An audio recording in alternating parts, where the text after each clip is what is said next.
Bom, vamos dar continuidade ao exercício da aula de ontem, que basicamente, inicialmente, a gente tinha que projetar as sapatas, os pilares, e depois calcular o acréscimo de tensão no ponto solicitado. Ponto solicitado que era no eixo do pilar P5. Vou pedir para vocês abrirem o Excel, tá? Para a gente dar continuidade. Vou compartilhar aqui, então, justamente o arquivo criado na aula de ontem.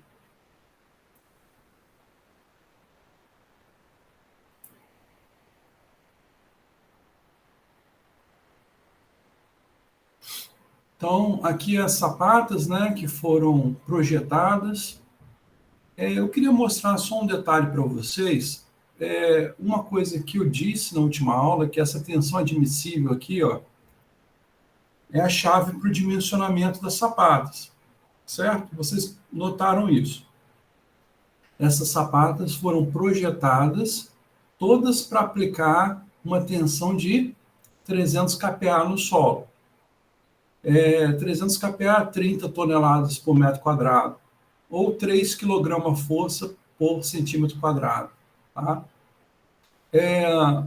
Essa tensão aí no futuro vocês vão ter condições de descobrir o valor dela. Tá? Tem que atender alguns critérios de projeto. Mas eu vou mostrar aqui uma tabelinha que nos dá uma noção do valor da tensão admissível. Acho que é interessante para vocês. Então, só um instantinho. Vou parar aqui, vou compartilhar um PowerPoint que você já tem, tá? Que é aquele arquivo de introdução que eu mostrei na primeira aula. E ali tem uma tabelinha que nos dá noção dessa tensão admissível. Então, olha só, hein? É aquele arquivo introdução, tá? Vocês vão encontrar aqui, então, no quarto slide, vocês vão encontrar essa tabelinha aqui, ó. Ela foi retirada da norma brasileira NBR 6122. Só que essa planilha, ela não foi mostrada nas normas, nas revisões dessa norma. Então, é a norma NBR 6122 de 96. Depois ela teve uma alteração em 2010, foi retirada essa tabelinha, e a norma mais recente de 2019. Mas essa tabelinha da norma antiga, ela permite observar aqui, ó, tensões básicas. Então, por exemplo, uma sapata aplicando tensão na rocha sã, um granito, por exemplo. Um valor típico para ser utilizado, 3 MPa. 3 MPa, 3.000 kilopascals, né? Então, dá 300 toneladas força por metro quadrado. Ó, isso aqui para rocha. Para areia compacta, 0,4 MPa, ou seja, 400 kPa. Para areia medianamente compacta, 0,2 MPa, ou seja, 200 kPa. 200 kPa. Então, no nosso caso particular, do nosso exercício, nós estamos numa condição de um solo aqui, ó, que deve ser uma areia medianamente compacta a compacta, alguma coisa do tipo. Então, está um valor intermediário de 300 kPa, certo?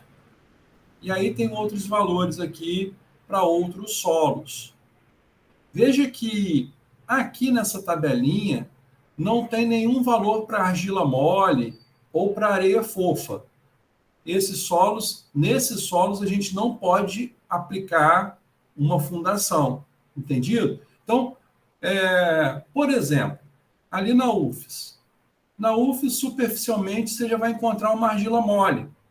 Ali é aterro sobre a argila mole. Então, fica descartada direto a solução em sapatas para os prédios da UFES. Todos os prédios lá da UFES são estaqueados, entenderam? Então, com argila mole não tem conversa. Se a argila mole já for o solo superficial, o solo que se apresenta logo no início, você não vai apoiar a fundação em argila mole, nem em areia fofa, tá? Aqui começa a conversa, ó, com argila média, argila rija, argila dura, areia medianamente compacta, areia muito compacta, tá vendo? Ok? Entendido, gente? Sim. Então, voltando ao exercício.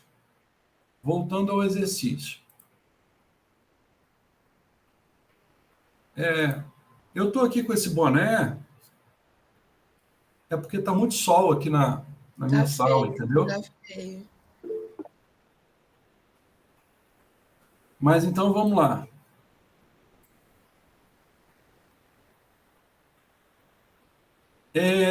Aqui está a planta que foi gerada, então, com essa tensão de 300 kPa. E agora é o cálculo do acréscimo de tensão. O que nós vamos fazer? Nós vamos verificar a possibilidade de usar cargas pontuais, tá? As cargas são distribuídas, né? Com tensão aplicada de 300 kPa.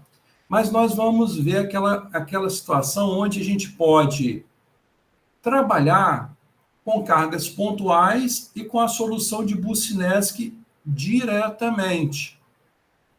Belezinha? Tá? Muito bem. Então, vamos lá. Olha só. Para isso, primeiro nós vamos colocar aqui as coordenadas do ponto onde a gente quer calcular o acréscimo de tensão. Então, eu vou pegar aqui, ó, e vou selecionar aqui, ó, 3 células, vou mesclar. E aí eu vou escrever aqui, ó, posição do ponto P. Posição do ponto P. X, Y, coordenadas dele, né? X, Y e Z.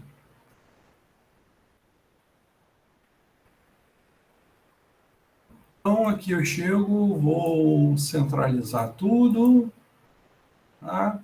Colocar as bordas e vamos declarar a posição do ponto P.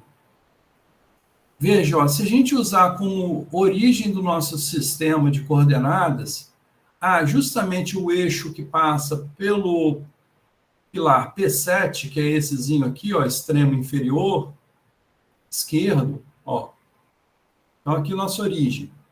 X vai ser igual a 10 metros, tá aqui, o ponto P está aqui, ó, no eixo do pilar P5. Então, X é igual a 10 metros, Y é igual a 15, tá? Então, X, 10, Y, 15.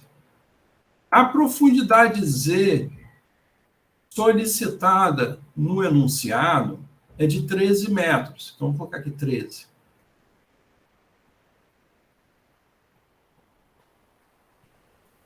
Agora, o que a gente precisa de declarar também? As coordenadas de cada uma dessas sapatas, né? Coordenadas, vou pegar aqui, vou roubar esse x e y aqui, vou dar um Ctrl C, vou colar aqui, ó. E agora nós vamos colocar aqui as coordenadas de cada uma das sapatas.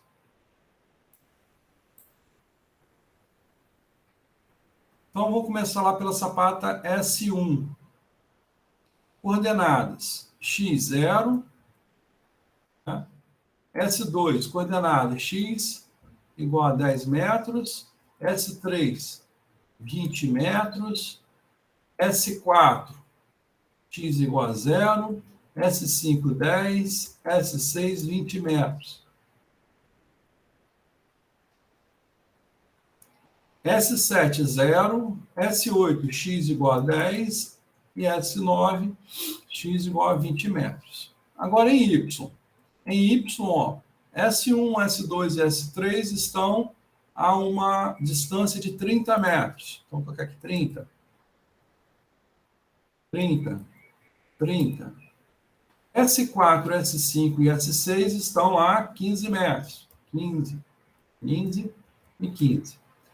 S7, S8 e S9, 0. 0 e 0. Pronto.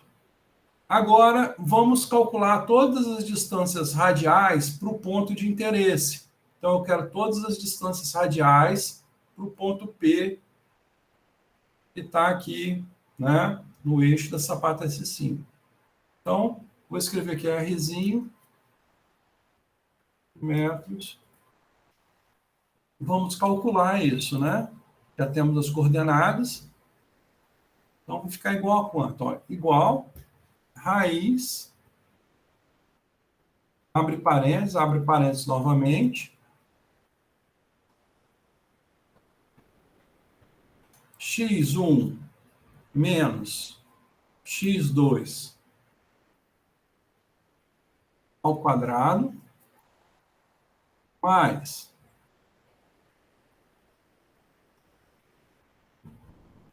y2 menos y1 ao quadrado. Fecha o parênteses da raiz. A célula fixa, as células, né, fixas são as posições do ponto P. Então, a célula E4 e F4 tem que fixar. Vou dar F4 aqui e vou fixar essas células. E4 e F4. Pronto. Aí agora eu vou calcular todas as distâncias radiais.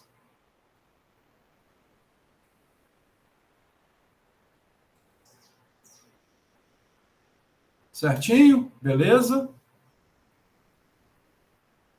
Então, se vocês observarem aqui, por exemplo, ó, o ponto P está no eixo da sapata 5. Então, a distância radial da sapata 5 para o ponto P é 0. Claro, o ponto está no eixo dela. Da sapata S4 para o ponto, 10 metros. Sapata S6 para o ponto, 10 metros. Sapata S7 para o ponto, 18 metros. Essa diagonal que está aqui. Tá? Um ponto que está lá a 13 metros de profundidade. Agora, quem que a gente tem que calcular para fazer aquela comparação? Né? A gente tem que fazer uma comparação. Tem que verificar se a Rzão é maior do que 3 vezes L. Certo? Para verificar se a gente pode usar carga pontual. Então, vamos fazer isso. Só que então, a gente tem que calcular o valor de R maiúsculo. Quem é o R maiúsculo mesmo? Deixa eu só pegar aqui uma imagenzinha para vocês lembrarem. Deixa eu abrir aqui o arquivo PowerPoint. Acho que está na aula 3, né? Aula 3. Só um instantinho. Só para vocês verem isso. Olha só, hein? Está na aula 3. Na aula de ontem, então eu falei o seguinte, ó. Esse Rzão é essa distância que está aqui, tá vendo? É a distância, é a hipotenusa do triângulo formado por Z e Rzinho. Então, essa distância é Rzão que está aqui.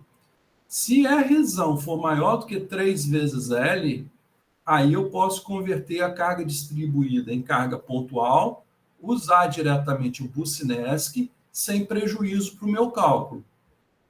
Ok? Beleza? Estão lembrados? Sim, professor. Sim. Então, agora nós vamos usar esses dois catetos, aplicar Pitágoras e calcular o Rzão, tá? Professor, nesse caso aí o L é de S5 ou S6? Que eu Não, esqueci. aquele desenho era uma outra situação. Agora nós vamos calcular os valores do Rzão, todos com um ponto que está no eixo de S5, tá? Tá. Aquele é de outro exercício. Eu só mostrei para lembrar para vocês o que é o Rzão, que é aquela diagonal. Tudo bem?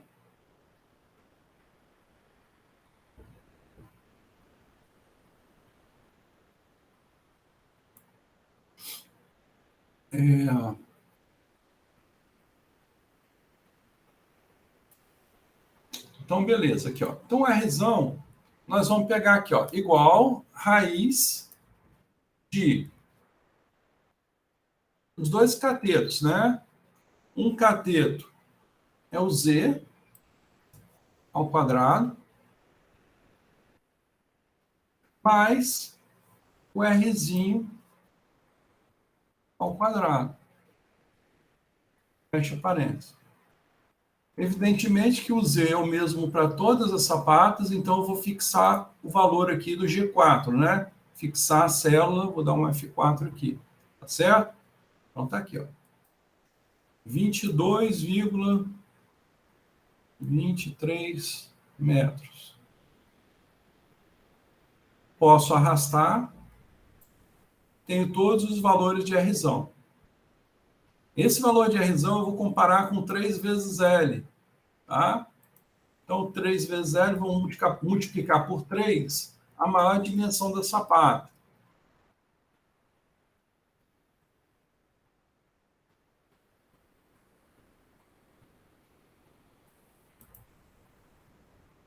Então, eu vou pegar a maior dimensão já calculada, né?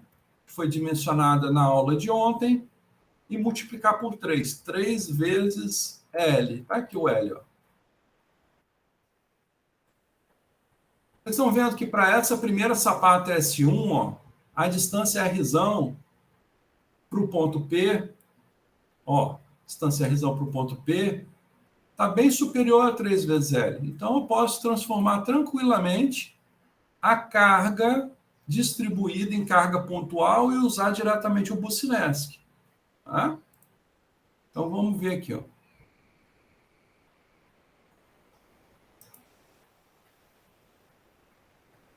Aí a gente pode fazer o seguinte, ó.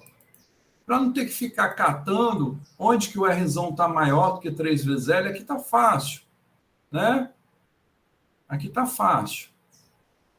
Mas para não precisar de ficar fazendo isso, por exemplo, se tivesse uma planta com 30 sapatas, 40 sapatas, a gente pode colocar uma célula aqui de verificação. Uma verificação. Vamos fazer uma verificação. Vamos colocar aqui uma função lógica para fazer essa verificação. Então, nós vamos perguntar se Rzão é maior do que 3 vezes L. Se for, a resposta vai ser ok. Eu posso fazer a transformação. Tá? Se não for, eu vou colocar ops. Entenderam? Então, eu vou colocar aqui, ó, função. Vem aqui em função. Aí vocês vão escolher a função se, né? Essa função lógica. Ok. Então, vou fazer o teste lógico aqui, ó. A pergunta é, Rzão é maior do que 3 vezes L? Tá aqui, ó. Verdadeiro. Rzão é maior do que 3 vezes L. A resposta, então, ok. Falou se falso, ou seja, se não for maior, eu vou colocar aqui, ops. Tá?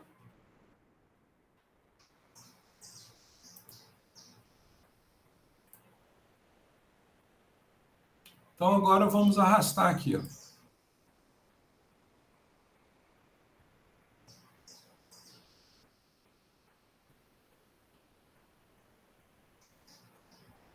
Conseguiram aí, gente? Tudo bem? Sim, professor, deu certinho aqui. A gente então encontrou um probleminha aqui, ó. Né? Mas depois, então, nós vamos ver o que a gente faz nessa situação, tá? O que a gente faz nessa situação. Agora, vamos calcular o acréscimo.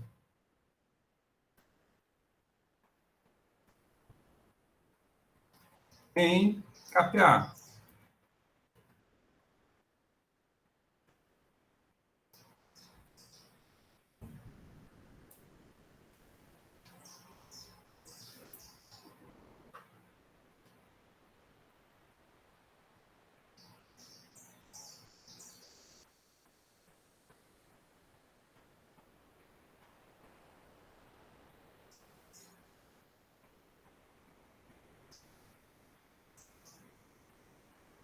Então, aqui, agora é digitar a equação do Boussinesq. Tá?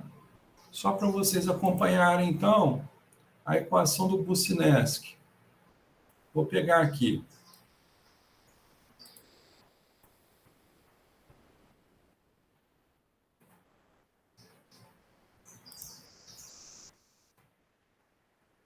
É essa que está aqui, ó. É isso que a gente tem que digitar.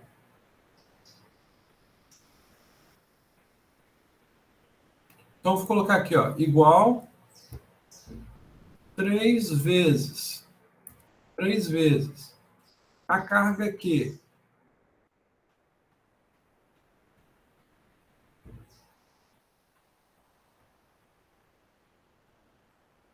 A carga Q está aqui, ó. Uma informação do pilar.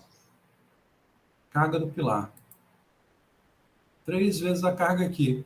Só que essa carga aqui ela não está acrescida de 5%. Né? Eu tenho que majorar em 5% para levar em consideração o peso próprio da sapata. Então, eu vou multiplicar por 1,05, tá? Beleza, gente? Então, agora eu vou dividir. Aí, abre parênteses. 2 vezes π vezes a profundidade Z ao quadrado vezes, abre parênteses,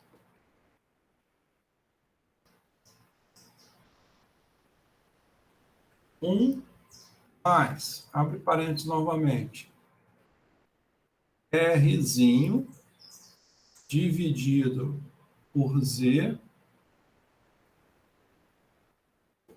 ao quadrado, fechou parênteses. Isso aí é elevado a 5 meios, que é a mesma coisa que elevar a 2,5. Fecha parênteses do denominador e pronto. Aqui não cresce muita tensão. Só que a necessidade de fixar a célula correspondente à profundidade Z, que é esse 13 metros que está entrando aqui, né? Então, vamos fazer isso, ó. Está entrando na célula G4. G4. Então, vou dar aqui um F4 nela, para fixar. Aqui também.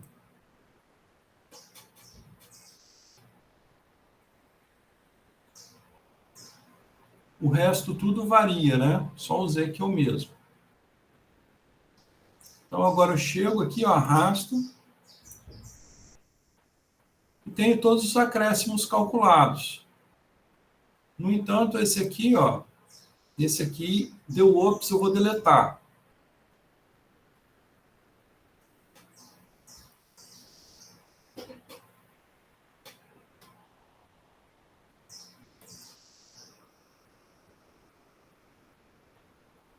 Conseguiram pegar, gente? Tudo bem? Tudo certo.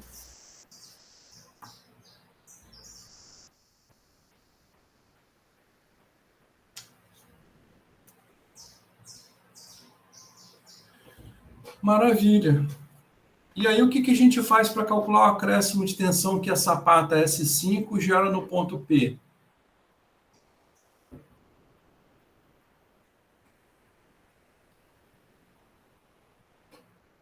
Essa que está aqui.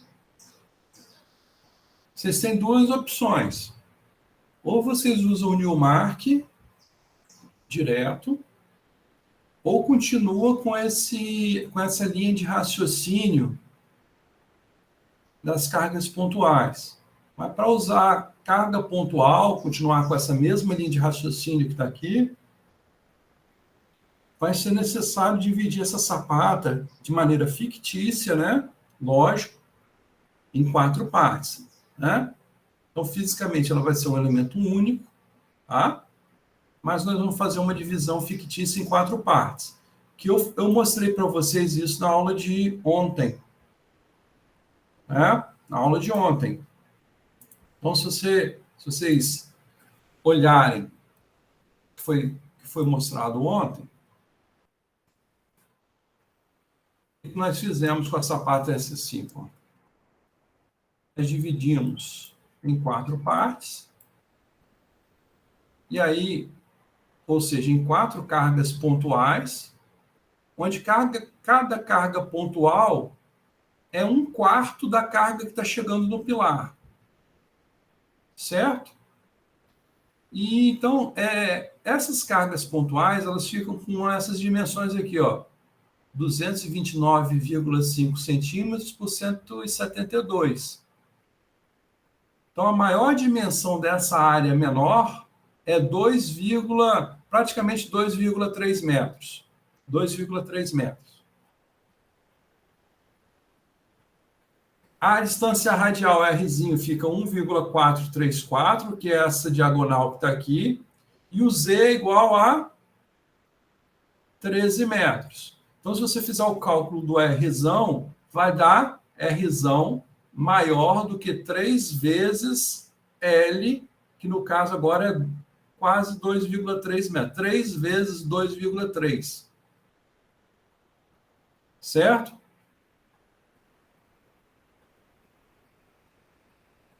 Três vezes 2,3. Dá o quê? 6,9, né? Então, a Rzão é bem maior do que 3 vezes L. Então, aqui eu posso usar 4 cargas pontuais. Tá certo? E aí eu faço o cálculo normalmente por Bucinesc. Faço o cálculo normalmente por Bucinesc. Tá?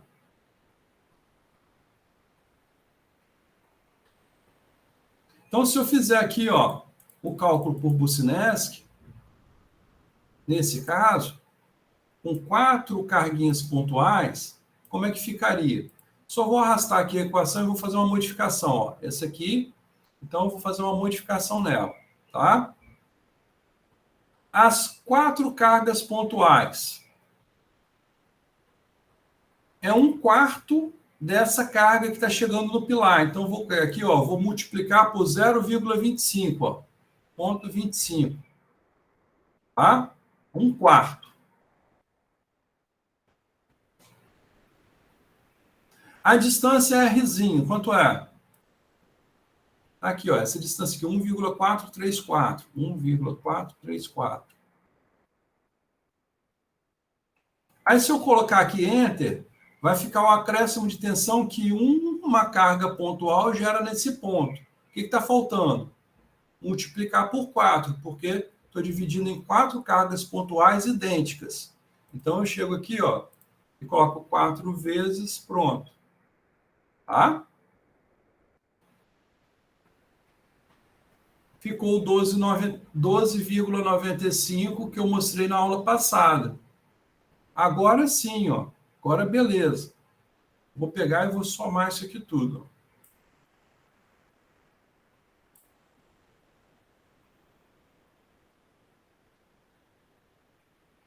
Fiz um somatório, ou seja, uma superposição de efeitos.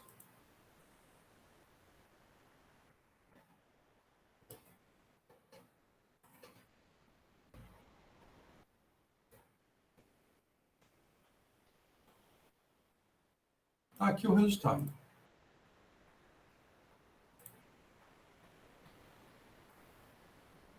Alguma dúvida, gente?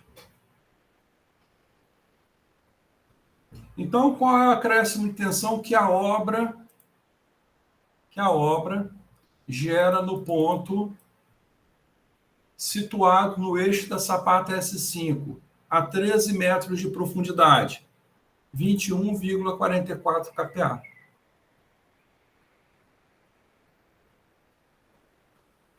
Alguma dúvida?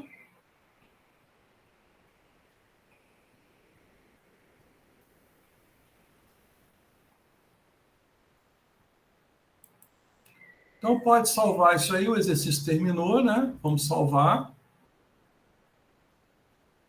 Vou fechar aqui.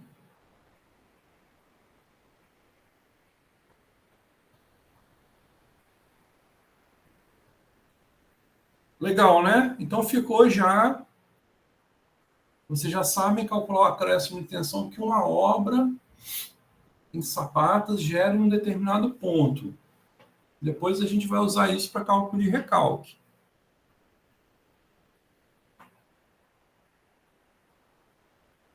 Tudo bem? Tudo ok, professor.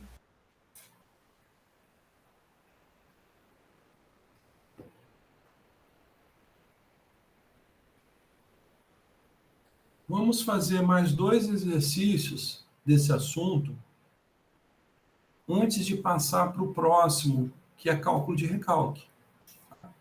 Então, vamos ver aqui mais 2 exercícios.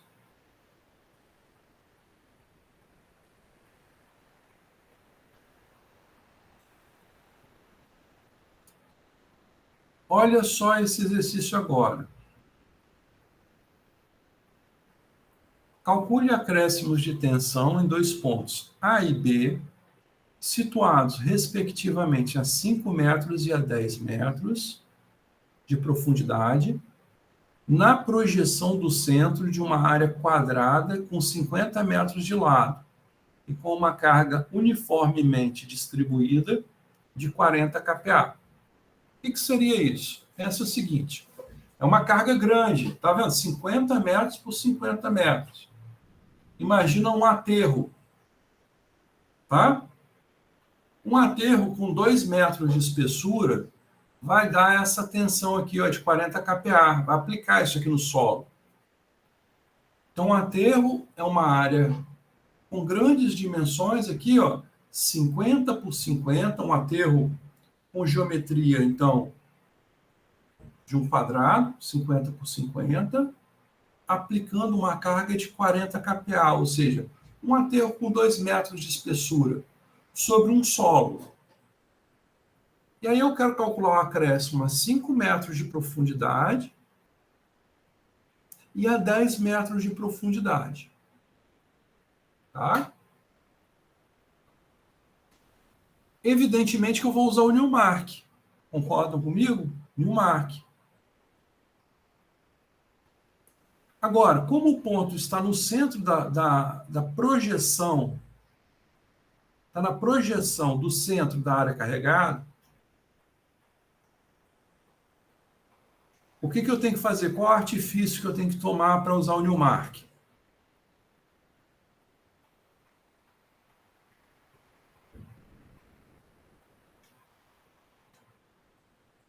Estão lembrados da aula passada?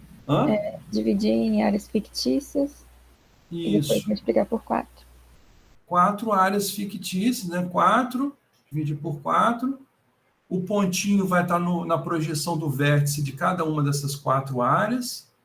Como são áreas iguais, a gente pega, calcula o acréscimo de tensão de uma área menor e multiplica por 4. Exatamente isso. Então, olha só.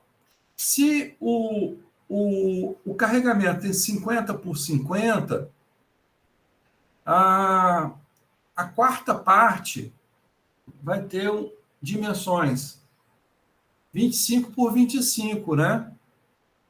Aí, aos 5 metros de profundidade, M é uma das dimensões dividida por 5, N é a outra dimensão. Os valores de M e N são idênticos, né? Então, M, 25 dividido por 5, igual a 5, e N, 25 dividido por 5, igual a 5. Função de MN para essa condição, ó, M igual a 5 e N igual a 5, dá 0,2486. Dá bem perto de 0,25, não é isso? Ó? Dá bem perto de 0,25. E se você multiplicar por 4, dá igual a 1. Então, o acréscimo de tensão no ponto A está dando bem próximo de 40 kPa. Está vendo? Ó? Bem próximo de 40 kPa. Então, aos 5 metros de profundidade, o acréscimo de tensão, eu posso dizer que ele é muito próximo da carga aplicada lá em cima.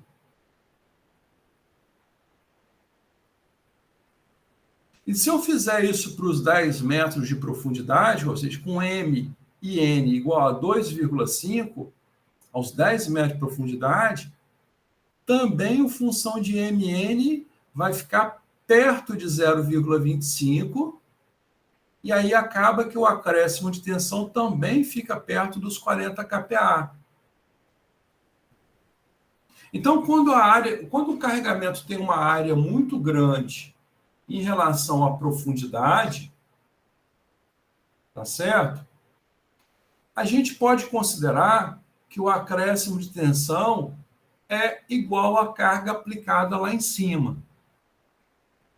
Então, ó, em exercícios posteriores, tá? Em uma aula mais para frente, eu vou falar sobre recalque de aterro. Um aterro que eu estou construindo que vai solicitar uma argila mole. Aí o que acontece? Esse aterro vai ser lançado sobre uma camada de argila mole. Aí quando eu disser assim, que o aterro tem grandes dimensões em planta, automaticamente vocês vão calcular os acréscimos de tensão iguais à carga que é aplicada lá em cima. Tá certo? Vai ser automático. Eu não vou precisar de ficar fazendo todo o procedimento de Newmark para chegar no acréscimo de tensão. Então, por exemplo, ó, eu tenho um aterro de grandes dimensões apoiado sobre uma camada de argila mole com 10 metros de espessura. Tá? E a carga desse aterro é uma carga de 40 kPa. Então, eu posso dizer o seguinte, ó, eu posso considerar que ao longo da profundidade o acréscimo é todo igual a 40 kPa. Entenderam? Não vai acontecer uma redução significativa ao longo da profundidade. Vocês entenderam, gente? Então fica mais fácil, ó. Não vou precisar dessa trabalheira toda aqui, ó, como acontece para sapatos, ó, né? No caso aqui, as sapatas desse exercício, cada uma está aplicando 300 kPa.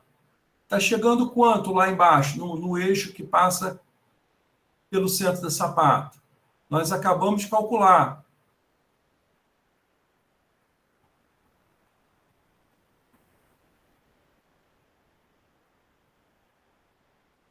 Nós acabamos de calcular. Chega 21,44 kPa no nosso cálculo. Entendido? Então, no caso do aterro, se eu aplico 40 kPa, vai chegar a 40 kPa aos 5 metros, vai chegar a 40 kPa aos 10 metros.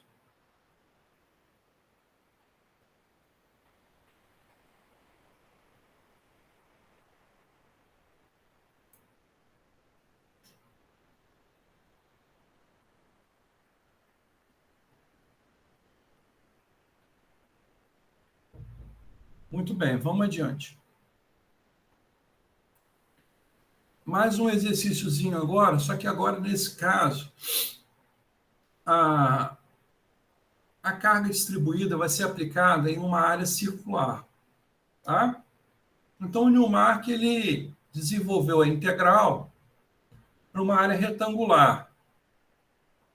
Aí um outro pesquisador chamado Love desenvolveu a integral para uma área circular, tá?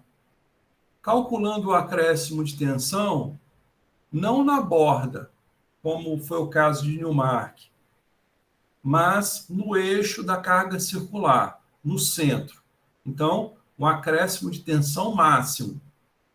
O Love chegou nessa equação que está aqui, ó. Ok? Então, vou marcar aqui, ó, em azul. Tá aqui. Isso aqui é a equação do nosso amigo Love. Integrando a solução de Boussinesq, como fez o Newmark, só que ele pegou uma carga com geometria circular uniformemente carregada. E esse acréscimo aqui é o acréscimo máximo no eixo do carregamento. Tá certo? Então, ó, em um projeto de fundações para um tanque de água cilíndrico com 10 metros de altura, ficou definido que o acréscimo de tensões pode atingir um valor máximo de 20 kPa aos 5 metros de profundidade. Então, no máximo, eu posso ter um acréscimo de 20 kPa, para que o recalque permaneça dentro de um limite admissível. Calcule a capacidade volumétrica máxima para o tanque, desprezando o peso próprio de sua estrutura, base, cobertura e paredes. Então, para calcular a capacidade, o volume desse cilindro, tá certo? Para essa condição de acréscimo máximo de 20 kPa.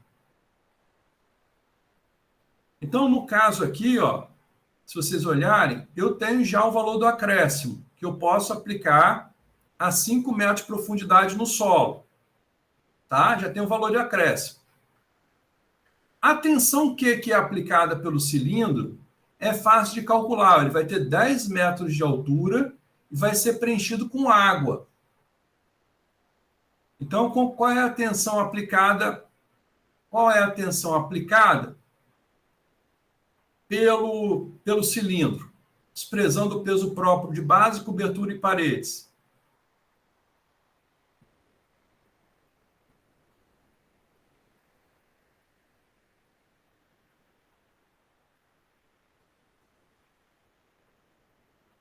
Basta multiplicar esses 10 metros de altura pelo peso específico da água. Não é? O peso específico da água é 10 kN por metro cúbico. Então, a tensão aplicada pelo cilindro vai ser 100 kPa. Ok? 100 kPa. Vocês concordam com isso, gente? Ó, porque aqui, ó, tensão. O que é tensão aplicada pelo cilindro? Ó? É o peso da coluna d'água dividido pela área. Qual é o peso da coluna d'água? É o volume total do cilindro vezes o peso específico da água dá o peso de água, dividido pela área. O volume total do cilindro é o quê? Área vezes altura, né? Volume de um cilindro, área vezes altura. Então, a área corta com a área, então fica que a tensão aplicada é a altura do cilindro vezes o peso específico da água. 10 vezes o gama da água, que é 10 a 100 kPa. Então, eu conheço o acréscimo que eu posso aplicar, conheço a tensão aplicada lá em cima. Aí, o que eu quero aqui? Eu quero saber o raio desse cilindro para uma profundidade Z de 5 metros, um acréscimo de tensão de 20 kPa, um delta sigma de 20 kPa, e uma tensão aplicada de 100 kPa. Então, a única incógnita que eu tenho aqui, ó, é o raio. Então, eu pego a equação de Love, manipulo, né, faço uma manipulação algébrica e chego e fico com essa expressão aqui, onde é possível calcular o raio, né? O raio que está aqui. Então, ó, o raio fica igual a isso aqui, ó. R igual a Z, 5 metros, está aqui no enunciado. 1 dividido por 1 menos a razão entre delta sigma e Q é 0,2, é 20%, né? porque é 20 kPa dividido por 100. Então, aos 5 metros, vai chegar a 20% da carga aplicada lá em cima. Aí, menos 1 raiz disso que está aqui, igual a 2 metros. Então, se o meu cilindro tiver 2 metros de raio, 2 metros de raio, vai chegar um acréscimo de tensão de 20 kPa aos 5 metros. E se eu tenho o raio do cilindro, aí fica fácil calcular a capacidade máxima dele, ou seja, o volume desse cilindro. A área, πr ao quadrado, vezes a altura. Pronto, está aqui. 126 metros cúbicos. Interessante esse exercício, né? Entenderam, gente, a lógica? Sequência? Deu para entender, sim.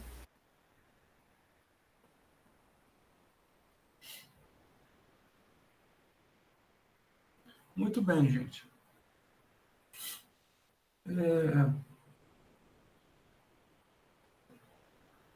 Vocês vão pegar, começar a estudar esses assuntos todos que eu estou mostrando para vocês, tá? Então, eu disponibilizei lá no mural as apostilas. Tem o primeiro assunto, tensões totais, poropressões, tensões efetivas. E tem esse segundo assunto que é de tensões geradas por carregamentos externos. Aí vocês vão ver lá na apostila algumas outras coisinhas, tá? Algumas outras abordagens. O ábaco de quadradinhos, enfim, algumas coisinhas lá que devem ser estudadas, tá? Aqui eu vou passar agora para o próximo capítulo. Esse assunto tem também no livro Carlos Souza Pinto.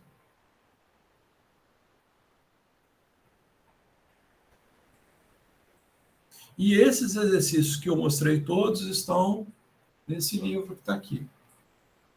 Tá? Exercício de mecânica dos solos.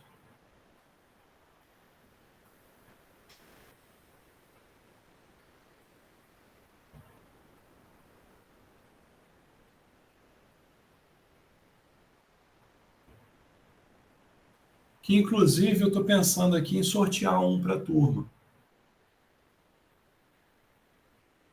Tá?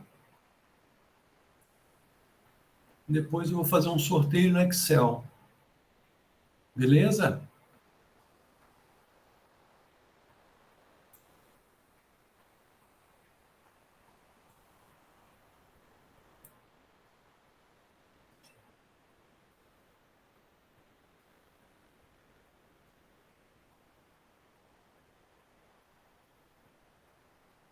É o meu filhotinho, o meu livro.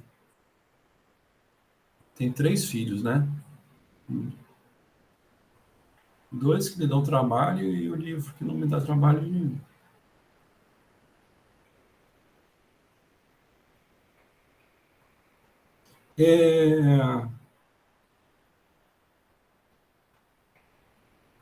Trabalho pequeno, né? Trabalho pequeno. As criancinhas são uma criancinha de 15 anos e uma outra de 12.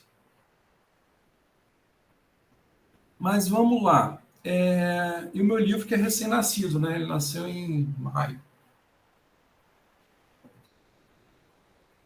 Deixa eu começar um novo assunto, então, que é recalque. A adolescência realmente é uma fase um pouco complicada. A gente tem que ter paciência, muita paciência. Saber administrar. Ainda mais nessa época de pandemia, né? Então, mas é isso aí, passa. Então,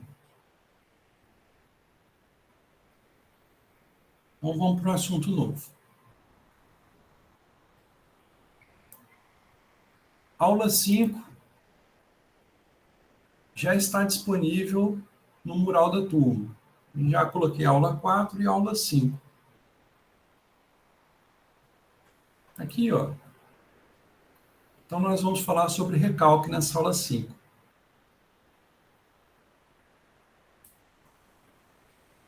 Olha só, gente, essa figurinha é uma figurinha interessante que tem aqui um edifício apoiado em sapatas. Esse da esquerda. Se vocês estão vendo aqui que esses valores aqui, ρ, isso é o símbolo do recalque. O que é o recalque? O recalque vai ser o deslocamento vertical, tá, do Sol. Deslocamento vertical. Tá? E nesse caso, esses valores de ρ, ρ1, ρ2 e ρ3 são iguais. Então, o edifício vai sofrer um deslocamento vertical com os 3 recalques iguais.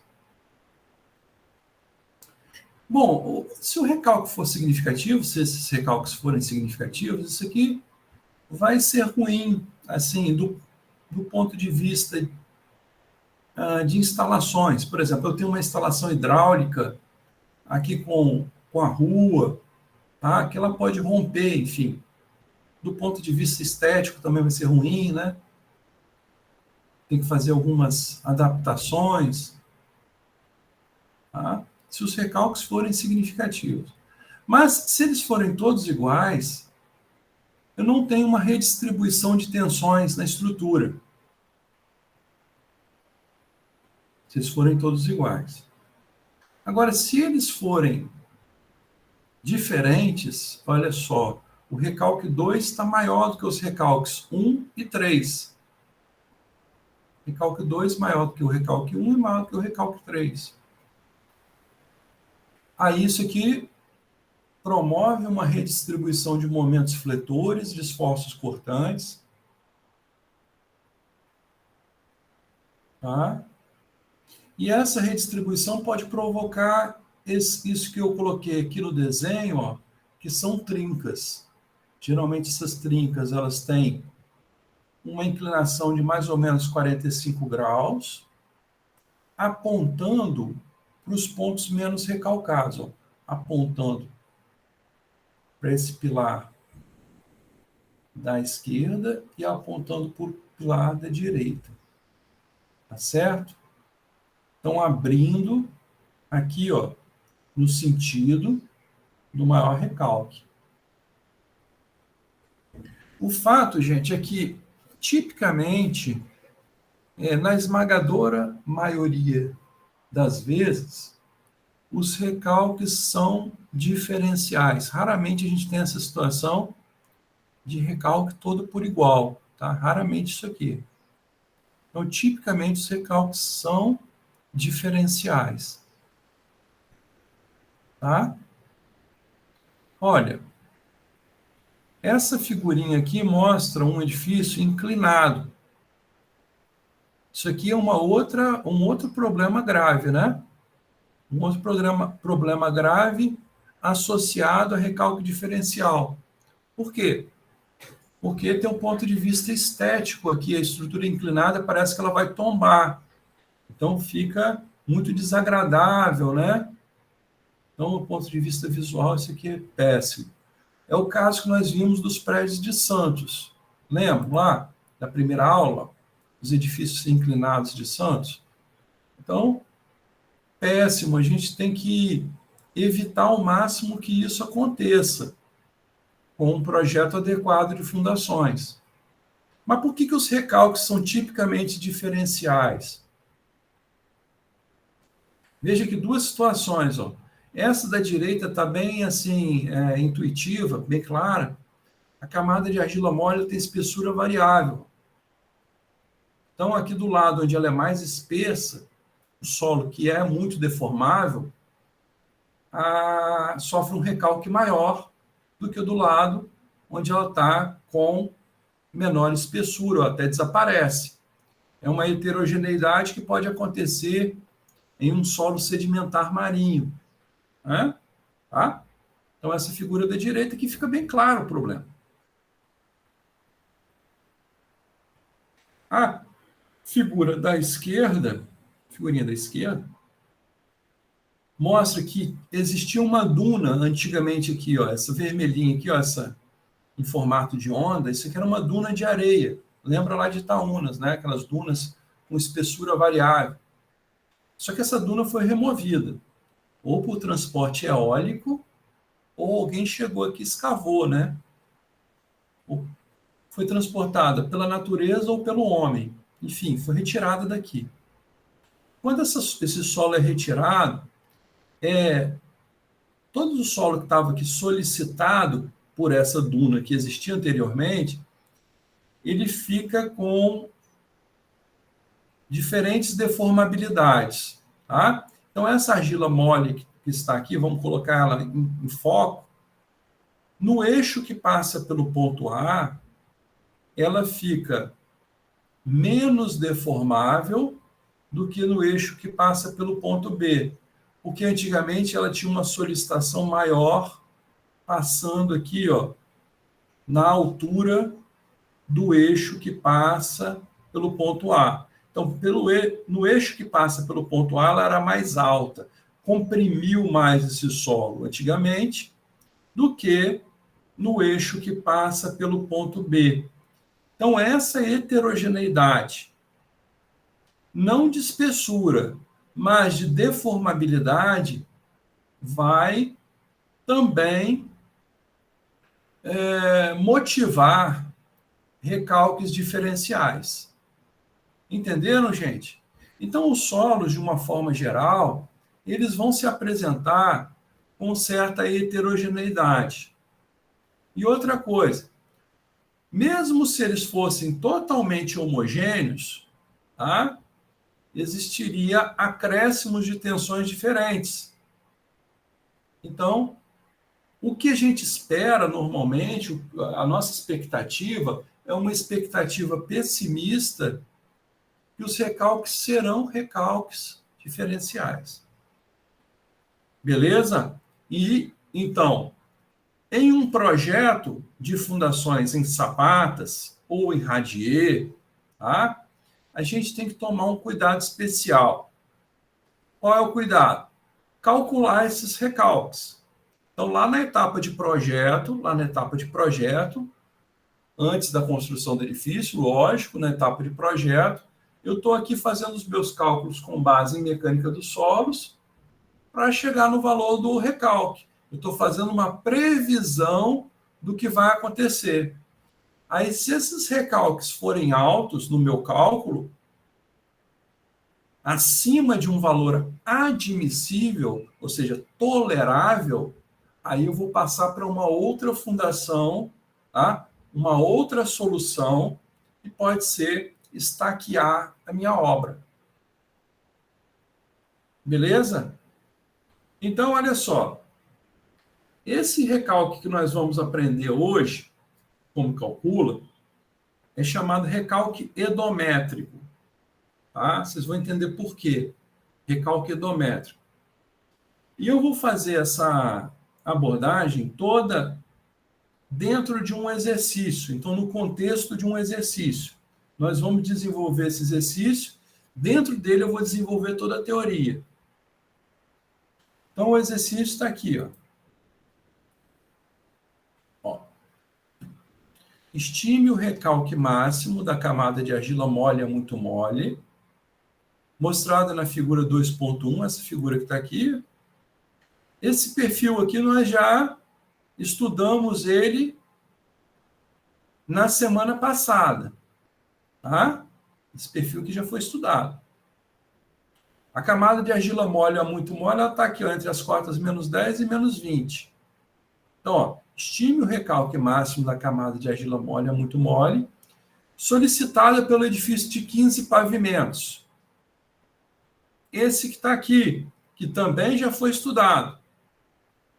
Então, esse edifício aplicando tensão no perfil que já foi estudado, edifício que já foi estudado. Tá? Tudo isso aqui já foi estudado. Agora, novidade para vocês. Ó. Os parâmetros de compressibilidade da argila foram obtidos com base em uma série de resultados de ensaios de adensamento edométrico.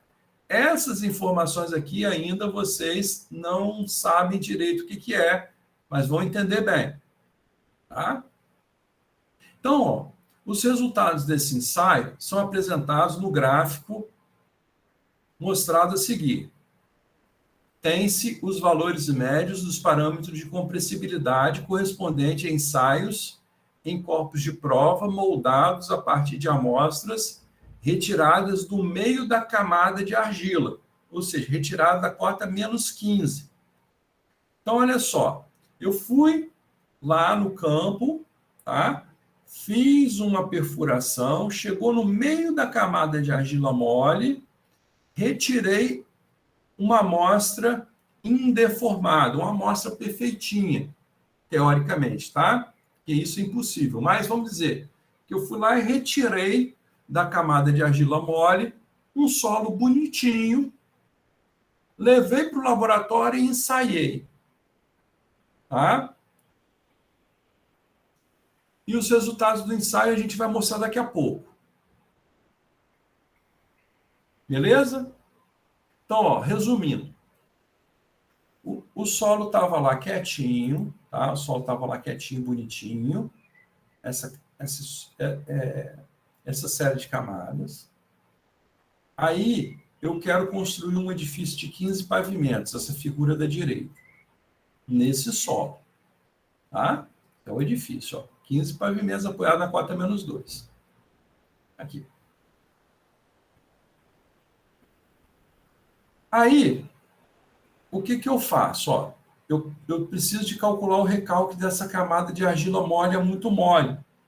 Para quê? Para dizer se essa fundação aqui, para esse prédio de 15 pavimentos, essa fundação em radier, é viável. É aquela história, né? Eu preciso de fazer a previsão do recalque. Para verificar se essa fundação aplicada aqui, ó, na cota -2, é viável. Ponto. Então, para fazer esse cálculo, eu vou precisar de retirar amostras da camada de argila mole. Essas amostras serão enviadas para um laboratório, e lá no laboratório serão obtidos os parâmetros de compressibilidade do solo. Tudo bem? Parâmetros de compressibilidade do solo. Vocês vão conhecer ainda. Mas essas informações serão fundamentais para o cálculo desse recalque, para o meu cálculo, no meu projeto, para verificar a viabilidade desse edifício. Então, ficou bem claro o que eu quero, tá? Então, a princípio, o que nós vamos fazer? Nós vamos pegar esse ensaio do laboratório,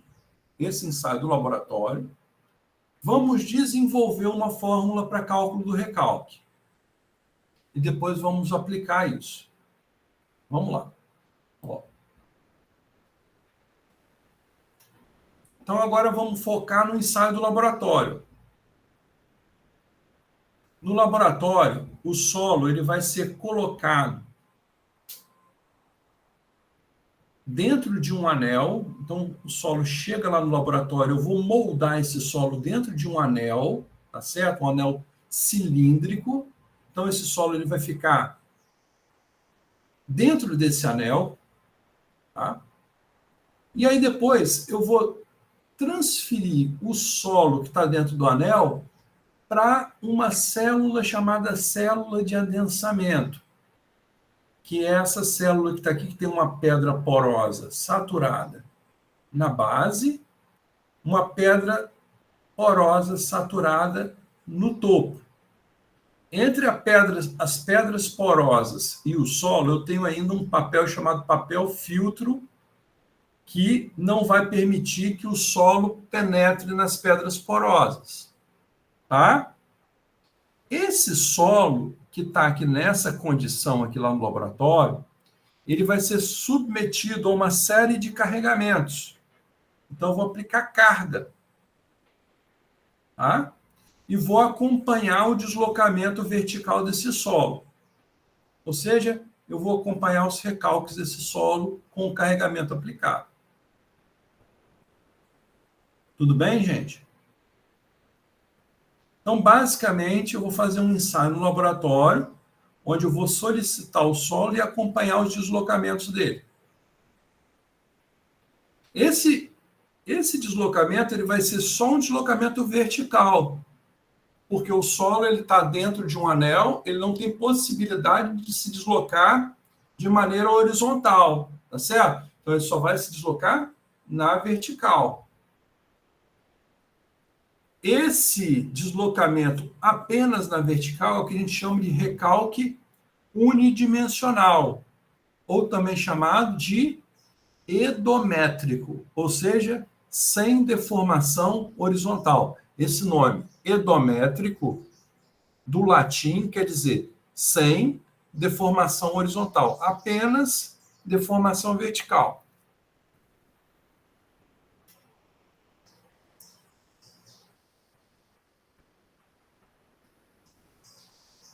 Então, para o solo sofrer deformação vertical sem se deslocar na horizontal, o que é necessário que ocorra?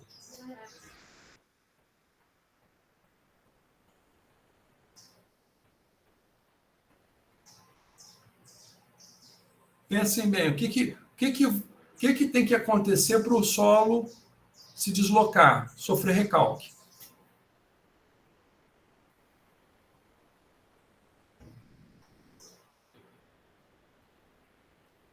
A carga tem que ser igual em todos os pontos?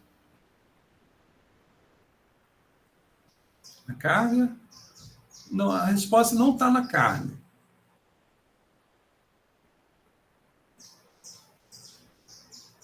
Tem a ver com as partículas, quando elas se aproximam? Exatamente. Tá? Exatamente.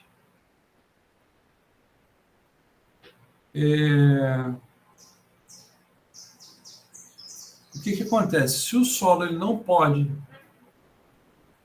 se deformar na horizontal, apenas na vertical, tem que acontecer uma redução do volume dos poros, né? Volume de vazios. Ou seja, uma redução de índice de vazios. Tá? As partículas elas têm que se deslocar para os poros, se aproximando. Exatamente isso que foi dito. Se aproximando, reduzindo o volume dos poros. Tá? Nesse caso particular, essa argila que foi retirada aqui do meio da camada, ela é saturada. A água preenche completamente os poros. Então, o que vai acontecer aqui? Ó? Quando eu solicitar esse solo, o que vai acontecer? As partículas vão se deslocar, né,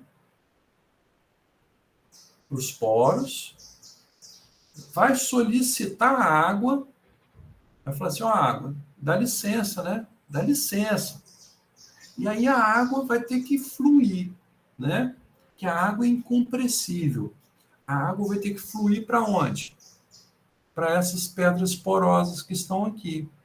Estão entendendo o fenômeno físico? Ficou claro, gente? Por isso que esse ensaio é chamado de ensaio de adensamento. Ou seja, à medida em que o recalque for acontecendo, o solo ele vai ficando cada vez mais denso, com um índice de vazios cada vez menor. E, nesse caso particular do solo saturado, vai envolver o fluxo de água para as pedras porosas. O que é o índice de vazios? Olha aqui, ó. A definição está aqui em cima. Índice de vazios é o volume de vazios dividido pelo volume de sólidos. O volume de sólidos vai mudar? Não. O volume de vazios vai mudar? Sim. Então, o índice de vazios vai mudar. Então, à medida que a tensão for aumentando, for acontecendo os incrementos de tensão aqui no ensaio, a tensão vai aumentando. Ó, aqui está um gráfico do índice de vazios versus o log da tensão efetiva, ou seja, a tensão efetiva em escala logarítmica. Tá? Então, à medida que a tensão efetiva vai aumentando, olha só o que vai acontecendo com o índice de vazios. Esse gráfico em vermelho aqui, ó. ele vai diminuindo, tá? O gráfico vai ter esse formato aqui, ó, com duas retas. É uma curva que a gente pode aproximar para duas retas. Uma mais suave e uma mais inclinada. Tá? Então, isso aqui é o resultado do ensaio. Daqui a pouco eu vou abordar isso novamente. Mas vamos aqui à dedução. Vamos à dedução. Olha, vou falar pausadamente para que vocês entendam. Deixa eu chegar esse gráfico um pouco para cá. Vou aumentar isso aqui. Ó. Isso aqui é a chave para a gente entender isso. Aumentei muito. Ó, ΔV é a variação volumétrica que o solo vai experimentar com o carregamento. Então, eu tenho um volume inicial do solo, tá? Um volume total inicial, e tem um volume total final, após a deformação. Tá certo? Então, essa diferença de volume é o ΔV. Qual é o volume total inicial? Inicialmente, eu tenho no solo um volume de vazios inicial mais um volume de sólidos. Essa é a condição inicial dele. Aí depois que ele sofre recalque, qual vai ser o volume total final? Vai ser um volume de vazios final mais um volume de sólidos. Mas aqui está o sinal de negativo. Ó. Então, o que vai acontecer? Ó, de variação volumétrica? O volume de sólidos ele vai permanecer constante, então vai cortar aqui. Então, a variação volumétrica vai ser o volume de vazios inicial menos o volume de vazios final. Ou seja, uma variação de volume de vazios. Sabendo que o índice de vazios é a razão entre o volume de vazios e o volume de sólidos, a gente tem que o volume de vazios é o índice de vazios vezes o volume de sólidos. Passa o volume de sólidos para cá multiplicando, eu tenho o volume de vazios. Tá? Então, a variação volumétrica vai ser, ó, índice de vazios inicial vezes o volume de sólidos, que é quem? O volume de vazios inicial. Menos o índice de vazios final vezes o volume de sólidos, que é o volume de vazios final. O volume de sólidos fica em evidência aqui. Então, o que eu tenho? Ó, que a variação volumétrica é a variação de índice de vazios, que é o ΔE, vezes o volume de sólidos. Essa é a variação volumétrica. Tranquilo?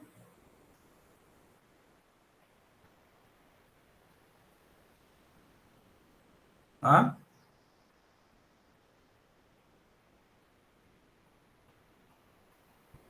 Só que esse volume de sólidos está aqui na equação.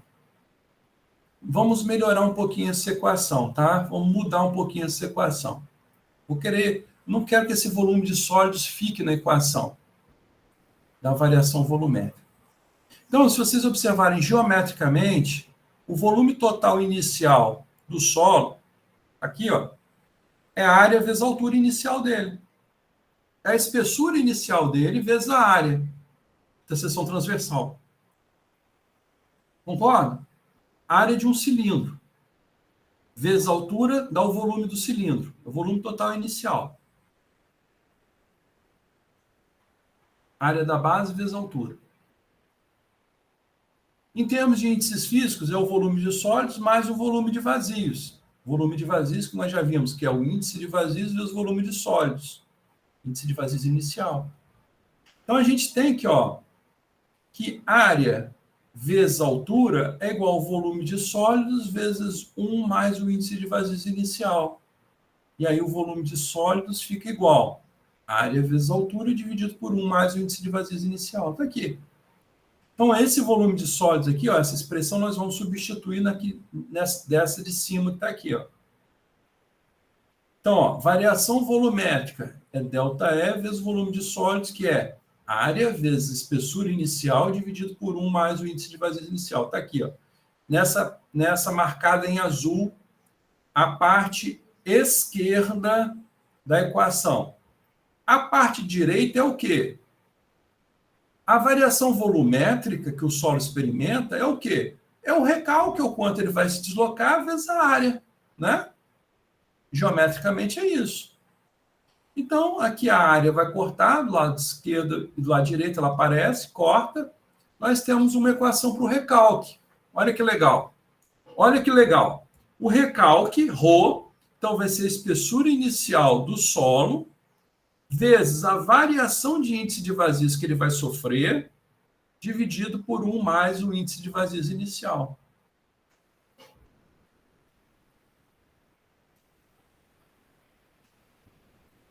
Entenderam, gente? Tá? Essa dedução, essa matemática aí.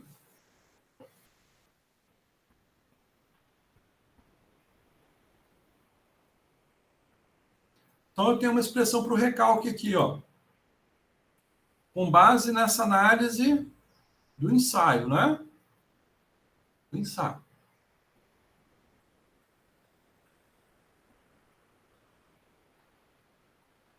O que vocês gostariam de colocar na equação do recalque?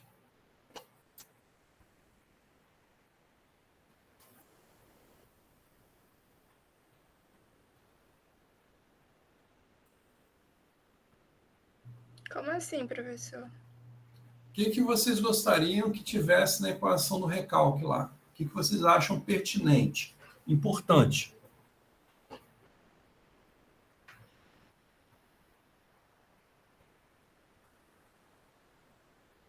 O que deve influenciar o recalque? Eu acho que talvez a carga, né? Que a gente quer saber. Carga. Então... Carga, né? Então, o acréscimo de carga vai influenciar. Se eu aplico 50 kPa, eu tenho um recalque diferente do recalque se eu aplicar 100 kPa.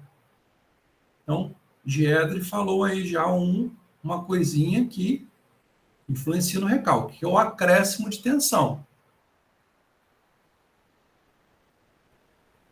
O que mais? O tipo de solo? O tipo de solo. Então, se for uma argila mole,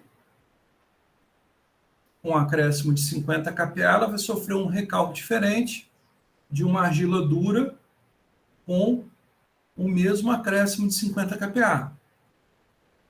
Então, o tipo de solo também influencia. E a influência do tipo de solo vai se dar na equação do recalque. Eu vou ter que introduzir isso na equação do recalque com base em quê?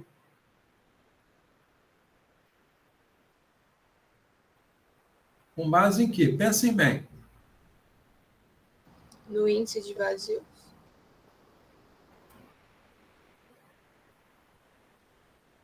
Nos chamados parâmetros de compressibilidade do solo.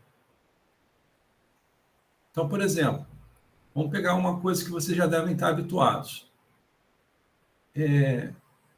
Uma barra de aço. Você vai tracionar uma barra de aço. E quer saber o quanto ela vai se deslocar com esse esforço de tração. Ou compressão, enfim. Você precisa do modo de elasticidade dela, não é? Que é obtido de ensaio. Lembra da barra de aço? Não precisa do modo de elasticidade?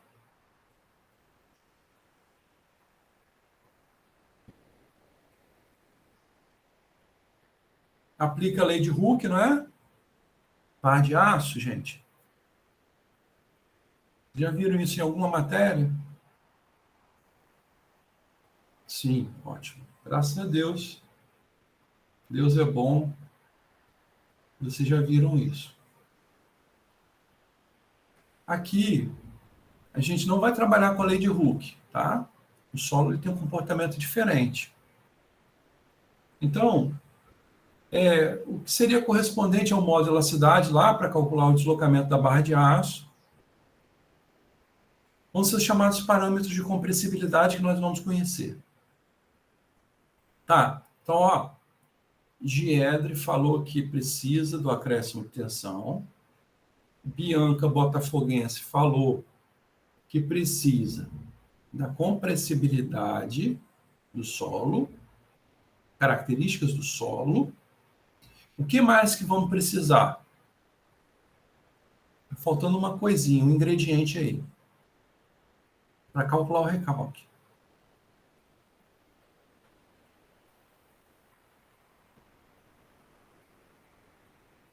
Lá da nossa primeira matéria.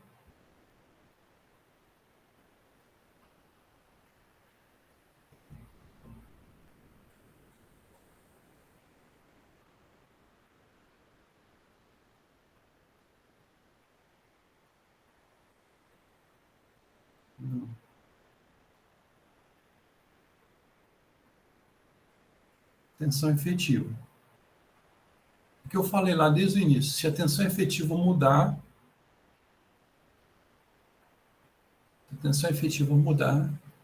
eu tenho recalque.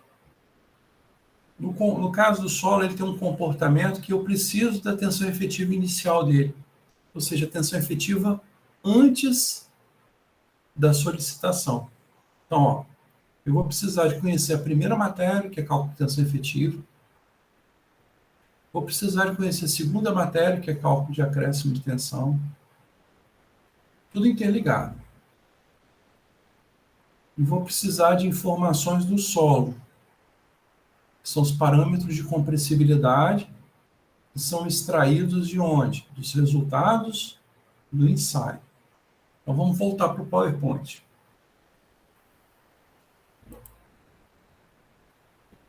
PowerPoint.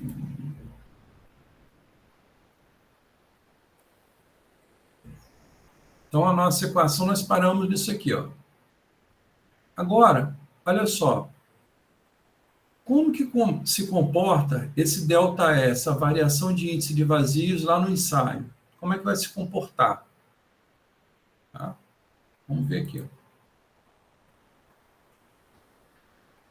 Olha só, o comportamento do ΔE face a um acréscimo de tensão.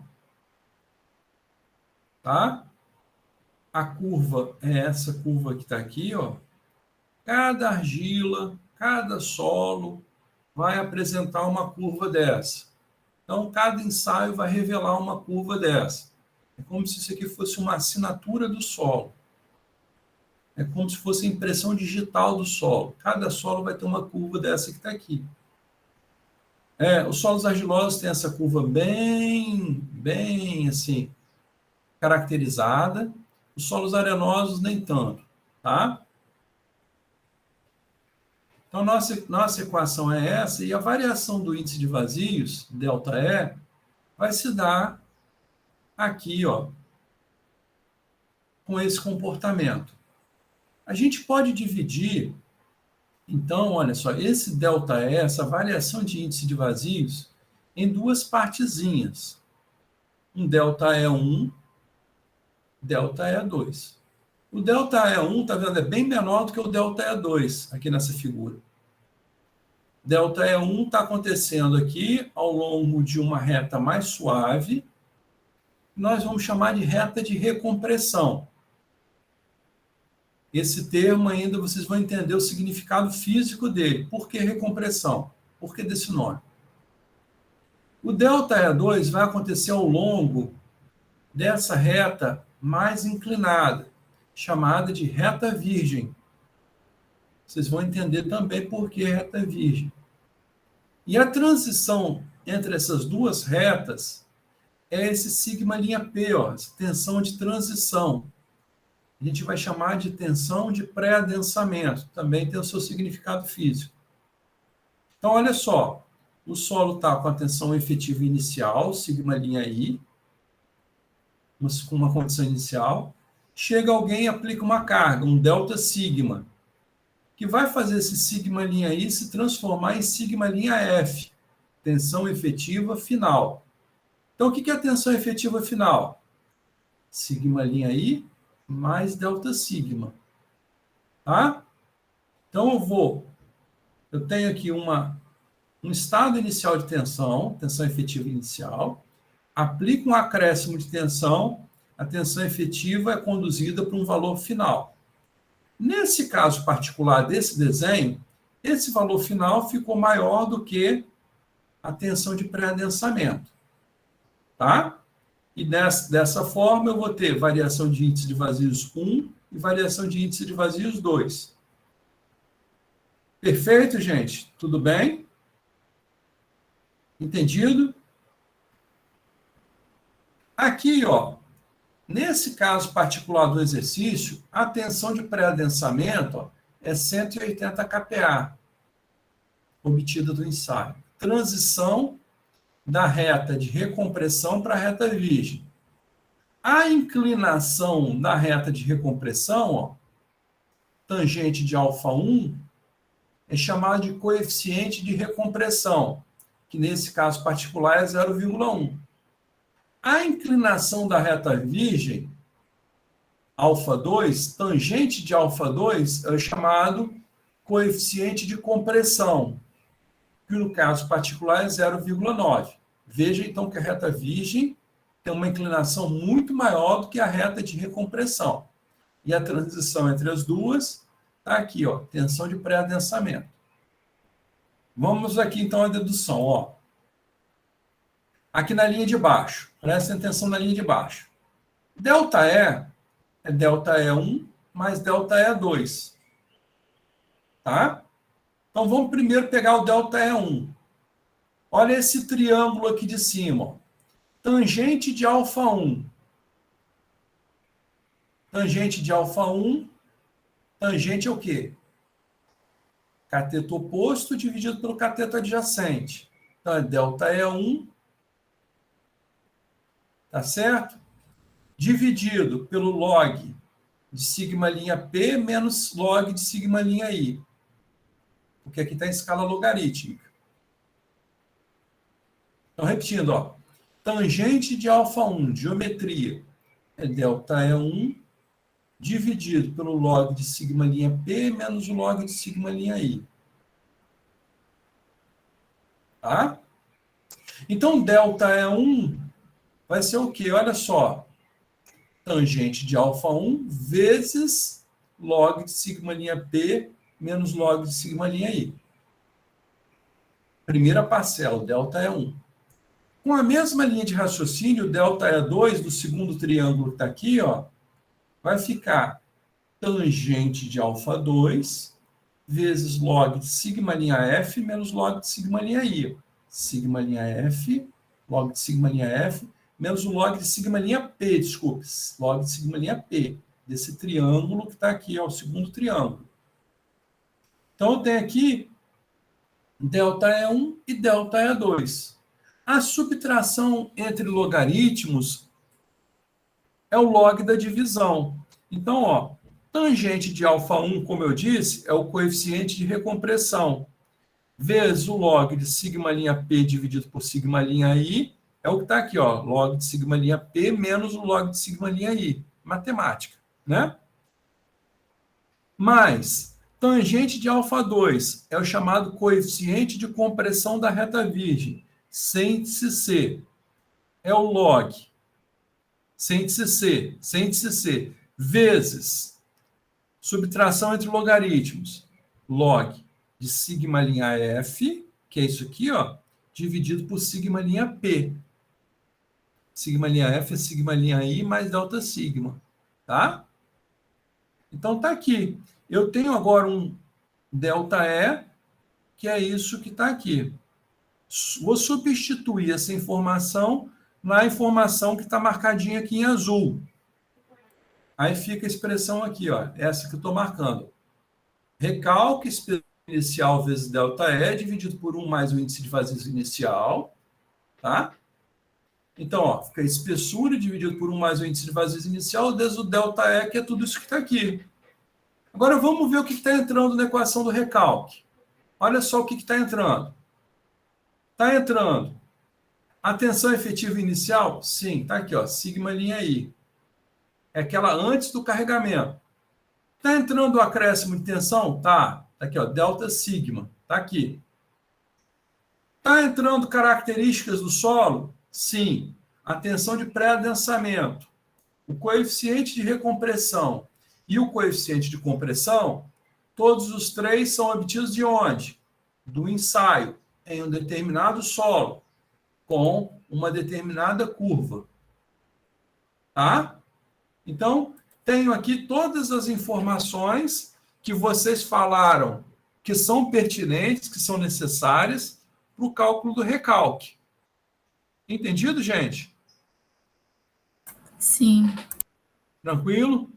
Agora, observem bem o seguinte: essa equação nós deduzimos para essa condição onde o acréscimo de tensão conduziu a tensão efetiva final para um valor maior do que a tensão de pré-adensamento.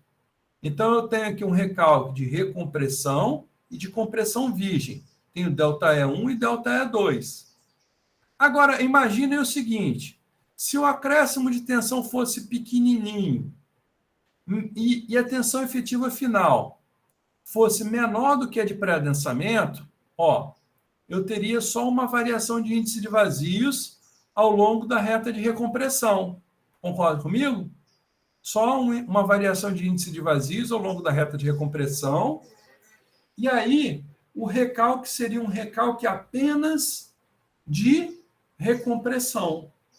E aí eu fico com a equação de baixo, essa que está aqui. Só tenho uma parte do ΔE, só tenho o ΔE de recompressão, que é o coeficiente de recompressão vezes o log da tensão efetiva final dividido pela tensão efetiva inicial. Está aqui. Tá? Então, a equação de cima é para uma condição onde a tensão efetiva final é maior do que a tensão de pré-adensamento. E a equação de baixo para uma condição que eu tenho que a tensão efetiva final vai ser menor do que a tensão de pré-adensamento. Entendido? Tudo bem? Agora, o que a gente tem que fazer? Nós deduzimos matematicamente equações para cálculo do recalque. Tá? Observando sempre aqui o modelinho edométrico, né? O modelinho do ensaio. Nós teremos que usar essas equações para o nosso caso do exercício que está aqui. Agora a gente vai usar equações para o nosso exercício, para calcular o recalque dessa camada de argila mole, muito mole, que está lá no campo. Tá certo? Mas isso são cenas do próximo capítulo, que vai acontecer na próxima semana. Então, a gente vai dar continuidade a esse assunto na semana que vem. Entendido? Beleza? Beleza. Beleza.